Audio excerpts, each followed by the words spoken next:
ஆக உயர்ந்த ஜாதி அப்படிதான், கீழ் ஜாதியும் அப்படித்தான் இருக்கும். எல்லா ஜாதியிலும் கலப்பில்லாமல் இல்லை. ஆரியர்கள் தங்களோடு பெண்களோடு வரவில்லையோ, அப்புறம் நம்ம பெண்களை திருமணம் செய்து கொண்டார். திருமணம் செய்து கொண்டு பிறந்ததால் தான் பெண்களுக்கு வேதம் ஓதுகிற உரிமை இல்லை என்றார். ஆனா சூத்திர பெண்கள் அவங்க எல்லாம் ஒரு பெண்ணை பலர் மணந்து கொண்டார். நம்ம எல்லாம் கிண்டல் பண்ணாங்க இருந்தாலும், என்னடா அது ஒருத்தியோட 5 பேரு, எங்க சாமியே பண்ணிருக்கோம். மகாபாரதம் பாஞ்சாலி 5 பேரோட வாழ்ந்தாடா. ஓ அப்படியா, 6வது அளவு இருக்கப்பட்டா வேற கதை. அபிஷியலா 5 பேரோட திருமணம் செய்து வாழ்ந்தால் என்று எழுதின. பெண்களில் திருமண வைபவங்களில் பசுமாட்டையும் காளை மாட்டையும் அறுக்க வேண்டும். ரிக்வேதம் 10:85 13வது ஸ்லோகத்தில்.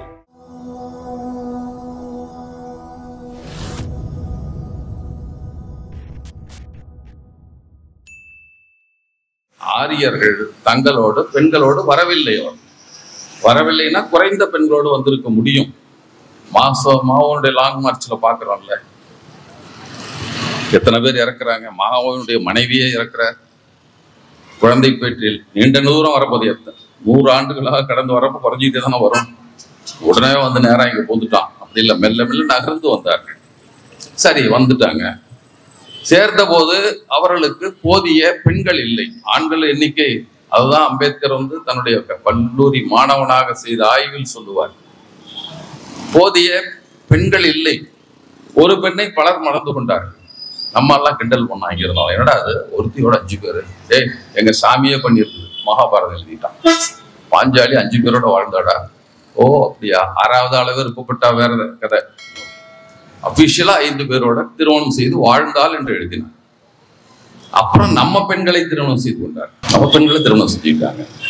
திருமணம் செய்து கொண்டு பிறந்ததால் தான் பெண்களுக்கு வேதம் ஓதுகிற உரிமை இல்லை என்றான். ஆனா சூத்திர பெண்கள் அவங்க எல்லாம் நம்ம பெண்கள், பெண்களுக்கு உரிமை இல்லை. பெண்களுக்கு முழு உரிமை இல்லை, உபநயனம் இல்லை, எதுவும் கிடையாது. வேதம் படிக்க முடியாது. அவர்களுக்கு உபநயனம் என்பது திருமணம் தான். அவன் எழுதிட்டான். ரொம்ப எச்சரிக்கையாகவும் எல்லாத்திலையும் முன்னெச்சரிக்கையாகவே செய்து கொண்டே வந்தார்.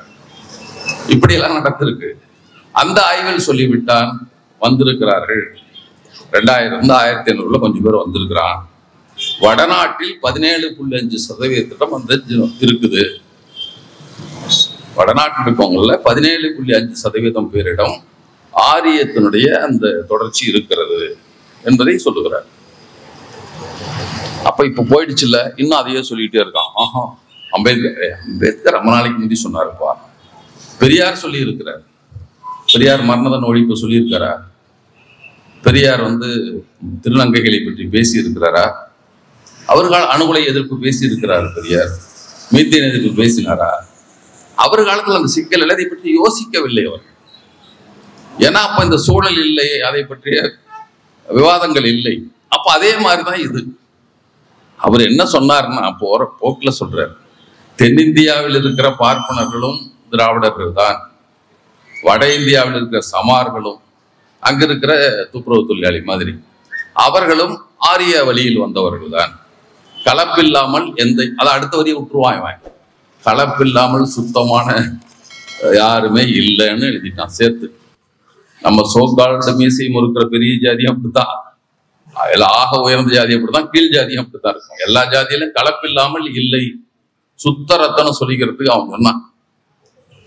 ஒருவேளை தற்போது தீண்டாத மக்கள் என்று சொல்லப்படுவதில் சுத்தரத்தம் உள்ளவர்கள் இருக்கலாம், அவங்க கலப்பில்லாமல் இருக்கலாம். மற்ற எல்லாமே கலப்பட ஜாதி தான்ட்டான். அதற்கு மனுசாஸ்திரம் நிறைய விவரங்கள் இருக்கு, அதை சொல்வதற்கு நேரம் இல்லை. எனவே இதெல்லாம் அடுத்த செய்திக்கு போவோம். ஒண்ணு, அவர் அம்பேத்கரை வைத்து அவங்க நிறுவ முறிந்தது ஆரியன் மித் என்பது. அதுக்கு பின்னால் எப்படி மறுப்பார்? இன்னொன்னு சொன்னார். அவர் எழுதினது சூத்திரர்கள் யார் என்ற நூலில், அது 1946 எழுதப்பட்டது. 1948 இன்னொரு புத்தகம் எழுதினார். அந்த புத்தகம் தீண்டாதார் யார், அவர் எப்படி தீண்டாமைக்கு உள்ளாக்கப்பட்டார்கள் என்று ஒரு நூல் எழுதினார்.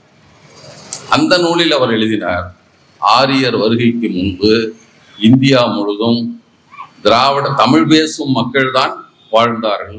இந்தியா முழுக்க அவங்க தான் யாருன்னா, வேற யாரையும் கிடையாது. அம்பேத்கர் எழுதுறாரு. அதற்கு ஒரு பண்டார்கர்னு ஒரு பேராசிரியர் அவருடைய இதெல்லாம் எடுத்து காட்டுறாரு. இந்தியா முழுவதும் அவர்கள் தான் இருந்தார்கள்.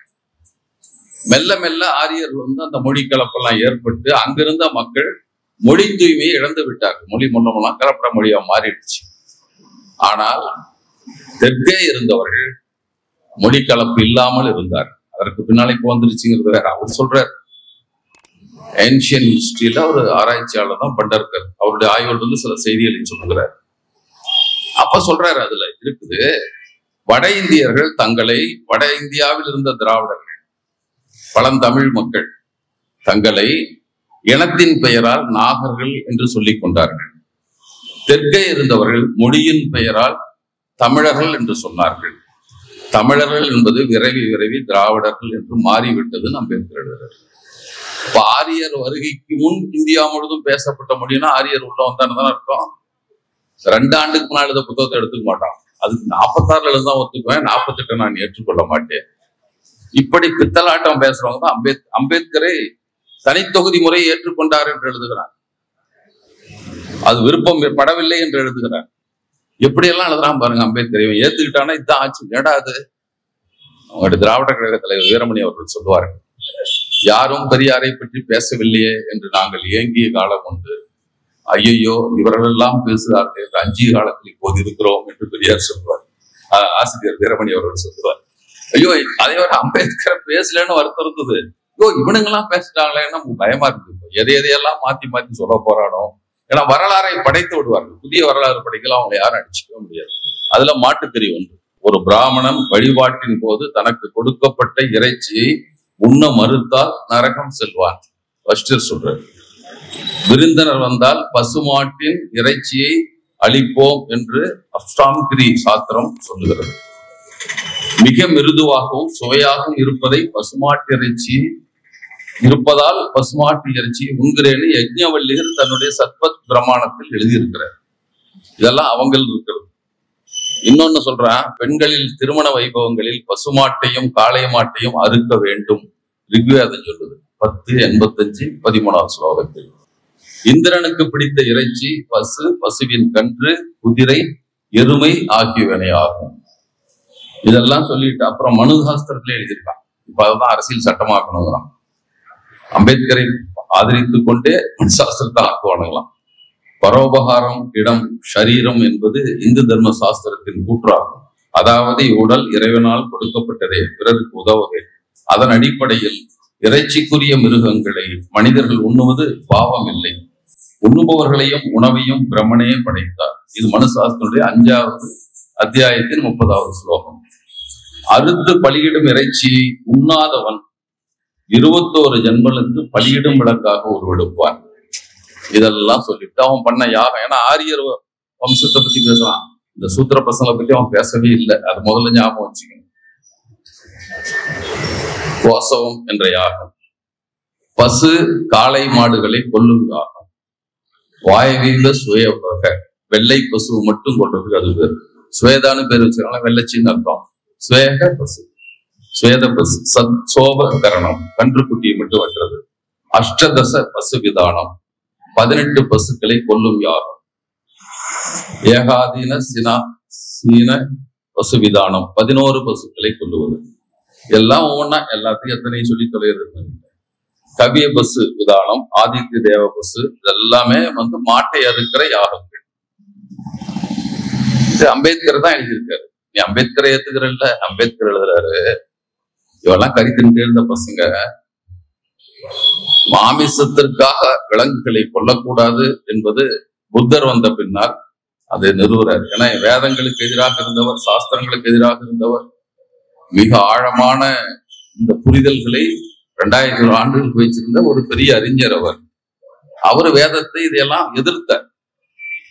அப்ப சொன்னாரு, பசு கறி திங்காதெல்லாம் அவர் சொல்லல. உனக்காகவே வெட்டப்படும் விலங்கு என்று தெரிந்தால் அதன் மாமிசத்தை உண்ணாதே. இதுதான் அவர் சொன்னார். வேற எங்கேயாவது கறியை கொடுத்தானா சாப்பிடலாம், ஒன்றும் தப்பு இல்லை. அது பிக்குகளுக்கு சொல்ற அறிவுரையிலேயே சொல்றாரு, சொல்லலாம், சாப்பிடலாம், ஒன்றும் தப்பு இல்லை. நமக்கு தெரியாமல் வெட்டப்பட்டிருந்தா அதை பத்தி பரவாயில்ல, நமக்குன்னு வெட்டக்கூடாது, அதை சாப்பிடாத. அவர் கறி சாப்பிட்டு இருந்தார். நான் அதுக்கு மேல பண்றேன் பாடுறான்ட்டு அதையும் சாப்பிடக்கூடாதுன்னு சொன்னவன்னா பார்ப்பான் தன்னை மிகச்சிறந்த இவனாக சைவ உணவுக்காரனாக சொல்லி. அவர் பெரியார் சொல்லுவார், இங்கதான்டா சைவனா கறி திங்காதவன், வடநாட்டுல வைஷ்ணவனா தான் கறி திங்காதவன், இதுல கூட வேறுபாடா என்று பெரியார் கேட்பார். அவன் சைவன். அதுக்கு நான் அம்பேத்கருக்கு இவரு புத்தருக்கு மேல அந்த கறிக்கும் நாங்க சாப்பிட மாட்டோம்னு சொல்லி போலியான ஒரு மரக்கறி உணவுதான் உண்பேன் என்பதை காட்டிக் கொண்டார். ஆனால் அவர்கள் இப்ப பசுவதையை பற்றி சொல்றாங்க. இன்னொன்று எத்தனை ஃப்ராட் அம்பேத்கர் வச்சு சொன்னாங்கன்றதுக்கு அம்பேத்கர் எழுதிட்டாரு பசுவதை தடை சட்டம் செய்ய வேண்டும். நீங்க நல்லா புரிஞ்சுக்க, அம்பேத்கர் சிலவற்றை எழுதியிருக்கிறார். அறிவாளிகள் இது சில முட்டாள்களுக்கு புரியாது அல்லது புரியாது போல் காட்டிக் கொண்டு தப்பித்துக் கொள்வார். அம்பேத்கர் பசுவதை தடை பற்றி எழுதுகிறார். அது எந்த தலைப்பில் எழுதுறது தெரியுங்களா? வேளாண்மையும் கால்நடை பராமரிப்பும், அக்ரிகல்ச்சர் அண்ட் அனிமல் ஹஸ்பண்டரி என்ற தலைப்பில் எழுதுறாரு. ஏன்னா அப்ப அவங்க எழுதின காலத்துல வேளாண்மைக்கு பயன்படுகிற மிருகங்கள் பசு மாடுதான், காளைதான். அப்ப அவர் எழுதுறாரு, என்ன சொல்றாருன்னா அதுல சொல்றாரு, வருங்காலத்தில் அதற்கான தடை சட்டை வகுக்க வேண்டும்.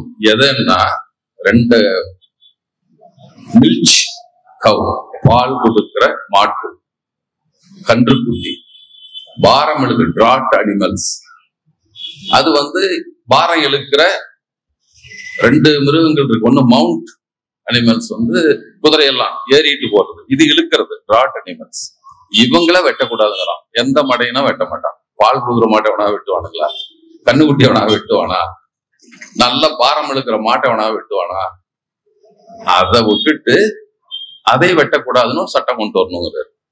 அது சொல்லவே வேண்டாம், அந்த சட்டத்தை விவசாயி பின்பற்றுவான். வயசான பின்னால சாணி எடுத்து போட்டுட்டு இருக்கிறது தான் வேலையான்னு சொல்லி வித்து விடுவான் அல்லது வெட்டி எடுத்து கொடுத்துருவான். அதைத்தான் அம்பேத்கர் சொன்னாரு. இவன் அதற்கு விளக்கமெல்லாம் மாற்றி மாற்றி சொன்னான். அம்பேத்கர் சொன்னதை போலதான் டிவிஷன் ஆஃப் லேபர் என்றார் அம்பேத்கர். இப்ப அது இல்லையா, டிவிஷன் ஆஃப் லேபர் ஏமாத்திட்டு இருக்காங்க அந்த பசங்க. டிவிஷன் ஆஃப் லேபரர்ஸ், தொழிலை பிரிக்கவில்லை, தொழிலாளர்களை பிரிக்கிறார்கள். ராஜாஜி காலத்தில் ஒன்று சொன்னார். என்ன சொன்னான்னா, படித்து முடித்த பின்னால், செகண்டரி முடித்த பின்னால ஒகேஷனல் கோர்சஸ், வேலை வாய்ப்புக்கான தொழில் கல்வியை கொடுக்க வேண்டும் என்பது ஐரோப்பாவில் இருந்த முறை. நான் அதை இங்க கொண்டு வரேன்னாரு. ஆனா கொண்டு வந்து என்ன பண்ணணும்? அவன் சொல்றான் செகண்டரி எஜுகேஷன் முடிஞ்சதுக்கு அப்புறம்ங்கிறான். இவன் என்ன பண்ணான்? 4வது 5வது பிள்ளைங்கள்லாம் அப்பந்தொழில செய்யுங்கிறான். அவன் சொன்னது 17 வயசுக்கு 16க்கு மேல இருக்க பையன் இல்லை. இவன் சொல்றது 8-9 வயது பையனுக்கு. இப்போ விஸ்வகர்மா திட்டம் மாதிரி தான் 18 வேலைகளை செய்கிற, சும்மா செய்கிற இல்ல, ட்ரெடிஷனலி செய்கிற குடும்ப தொழிலை இருக்கும் பட்சத்து, குடும்ப தொழிலாக இருந்ததுன்னா மண்பாட்டம் செய்யறவனுக்கு, செலவு செய்யறவனுக்கு இவனுக்கெல்லாம் நாங்க 1 லட்சம் கடன் கொடுக்குறோங்கிறோம். இதுதான் விஸ்வகர்மா திட்டம். யாருக்கு வேணாலும் கொடு. நம்மளால விருப்பப்பட்டு பானை செய்யறானா அவனுக்கு கொடு, இல்ல மத்தவன் செய்யறானா அவனுக்கு கொடு. இல்ல ட்ரெடிஷனலி அவன் குடும்பம் செஞ்சுட்டு இருக்கணும். இது குலக்கல்வி திட்டம் இன்னொரு பிரிவு தான் என்று நாம் சொல்லுகிறோம். அதைத்தான் எதிர்க்கிறோம்.